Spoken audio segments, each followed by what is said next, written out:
বড় বড় যেসব নেতারা তারা তাদের ফুল ফ্যামিলি নিয়ে তারা বাইরের দেশে পালিয়ে গেছে।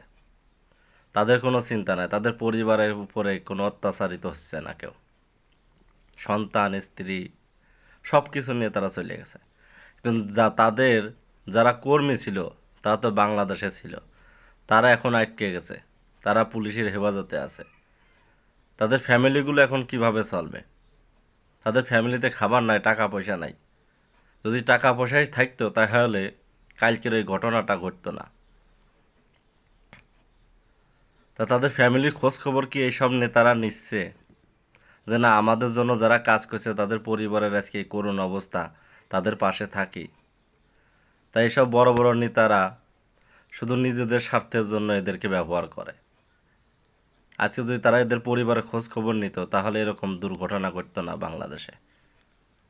তাই এইসব পচা রাজনীতি থেকে আসলে আমাদের বেরিয়ে আসতে হবে।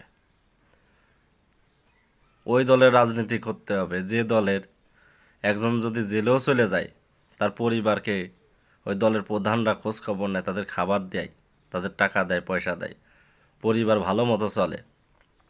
তা সেই দলের রাজনীতি করতে হবে।